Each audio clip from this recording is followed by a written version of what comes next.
का बहिष्कार कर रहे हैं। देखिए, कल भी मैंने सर्वदलीय बैठक में ये बात कही थी और आज फिर से दोहरा दे रहा हूं। पिछले 3-4 दिनों से इस देश में करोड़ों लोग चिंतित हैं। उनके घर के चूल्हे नहीं जल रहे हैं।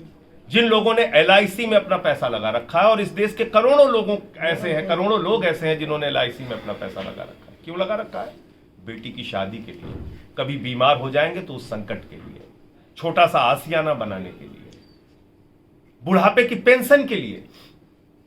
आज LIC लूट गई, SBI लूट गई, और कौन है लूटने वाला? एक व्यक्ति, अडानी, जो नरेंद्र मोदी जी का मित्र है, जो भारतीय जनता पार्टी का तथाकथित खजांची है। उसके भ्रष्टाचार को सामने आने के बाद मोदी सरकार कुछ नहीं बोल रही है। और देखिए, आपकी वो व्यक्ति कह रहा है कि अडानी पे हमला ये भारत पे हमला है। यह अजीब परिभाषा निकल गई। Adani is not India, India is not Adani. Bharat का बहुत बड़ा गौरव है। कल को कोई जेब कतरा खड़ा होगा, थाने में चला जाएगा, कह देगा हमारे ऊपर थानेदार साहब आप कार्रवाई करेंगे तो भारत के ऊपर हमला है।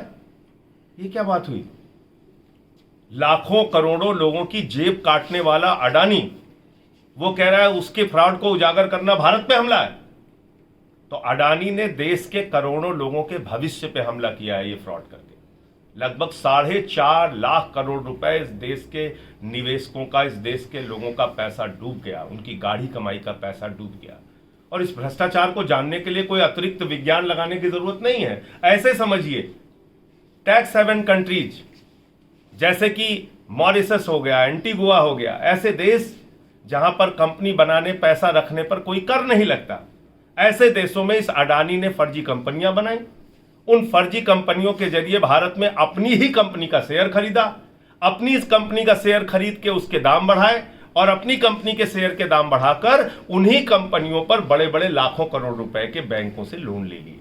आपको मालूम है LIC ने कितना पैसा अडानी पे लगाया है? 87,000 करोड़ रुपए। मोदी जी, किसके कहने पर यह पैसा लगा? जवाब दीजिए। SBI में हजारों करोड़ रुपए का लोन लिया, किसके कहने पर लोन मिला? मोदी जी, जवाब दीजिए। भारत की सरकार की खामोशी इस देश के करोड़ों लोगों के लिए चिंता का विषय बनी हुई है। इसलिए हम लोग राष्ट्रपति के अभिभाषण का बहिष्कार कर रहे हैं, और हम इस पे जवाब चाहते हैं कि सरकार इस पे सामने आके जवाब दे, सदन में चर्चा कराए। और कहां है CBI, कहां है इनकम टैक्स डिपार्टमेंट, कहां है सेबी, इन सारी एजेंसीज को अब तक कार्रवाई क्यों नहीं करनी चाहिए? ED कहां छुपी हुई है? इसका जवाब देना चाहिए सरकार।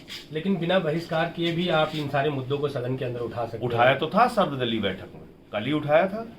कल से लेके आज तक कोई जवाब आया हो सरकार की ओर से तो बताइए। वो व्यक्ति उल्टा और घूम घूम के कह रहा है भारत पे हमला है।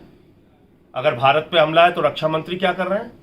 अगर भारत पे हमला है तो प्रधानमंत्री खामोश क्यों है? अगर भारत पे हमला है तो अमित शाह जी को बोलना चाहिए, राष्ट्रीय सुरक्षा सलाहकार को आके बोलना चाहिए सामने। एक व्यक्ति के फ्रॉड को उजागर करना भारत पे हमला कैसे हो गया? जिस व्यक्ति ने करोड़ों लोगों को लूटकर करोड़ों लोगों के भविष्य पर हमला कर दिया, उसके फ्रॉड को उजागर करना भारत पे हमला कैसे हो गया? तो ये सवाल है।